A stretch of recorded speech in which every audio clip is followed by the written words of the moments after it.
கோவையில் பெண்களுக்கு எதிரான இணையவழி குற்றங்களை தடுக்கவும் இதுகுறித்த விழிப்புணர்வு மாரத்தான் ஓட்டம் இன்று கோவை வஉசி பூங்கா பகுதியில் நடைபெற்றது. பெண்களுக்கு எதிரான இணையவழி குற்றம் குறித்த விழிப்புணர்வு மாரத்தான் போட்டி கோவை வஉசி பூங்கா பகுதியில் இன்று நடைபெற்றது. வி ஒண்டர் உமன் என்ற தன்னார்வ அமைப்பு கற்பகம் பல்கலைக்கழகத்துடன் இணைந்து கோவையில் 4வது ஆண்டாக பெண்களுக்கு எதிரான இணையவழி குற்றம் குறித்த 5 கிலோமீட்டர் விழிப்புணர்வு மாரத்தான் போட்டியை நடத்தியது.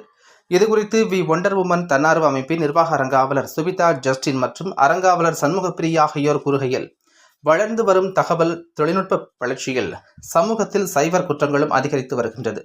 குறிப்பாக பெண்களுக்கு எதிராக சைபர் குற்றங்களும் தொடர்ந்து அதிகரித்து வருகின்றது. பெண்கள் விழிப்புடன் இருந்தாலும் சில சமயங்களில் அவர்களை அறியாமலேயே பாதிக்கப்படுகின்றனர். தொழில்நுட்பம் பெண்களுக்கு எதிரான இணைய குற்றங்களை மிகவும் பொதுவானதாக ஆக்குகிறது.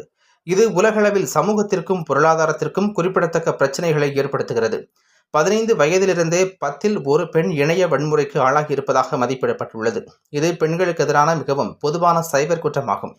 இது குறித்த விழிப்புணர்வை ஏற்படுத்துவதன் மூலமும் பாதுகாப்பு நடவடிக்கைகளை செயல்படுத்துவதன் மூலமும் அனைவரும் பாதுகாப்பான ஆன்லைன் சூழலுக்கு மாறலாம். காவல்துறையினர் இதுபோன்ற வழக்குகளில் பாதிக்கப்பட்டோருக்கு மிகவும் உறுதுணையாக இருக்கின்றனர்.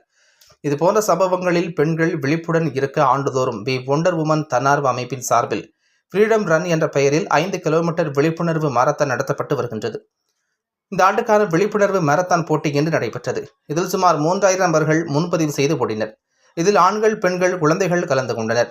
விழிப்புணர்வு மாரத்தான் போட்டியை cyber security specialist Sankara Subramaniam, we wonder women தன்னார்வ அமைப்பின் நிர்வாக அரங்காவலர் சுபிதா ஜஸ்டின் மற்றும் அரங்காவலர் சண்முகப்பிரியா, கற்பகம் பல்கலைக்கழகத்தின் டீன் டாக்டர் அமுதா, கற்பகம் பொறியியல் கல்லூரியின் முதல்வர் டாக்டர் குமார் சின்னையா, கற்பகம் கல்விக் குழுமத்தில் மக்கள் தொடர்பு அலுவலர் டாக்டர் ஆதி பாண்டியன், விஜிஎம் மருத்துவமனையின் sports injury specialist doctor Suman ஆகியோர் கொடியசைத்து தொடங்கி வைத்தனர்.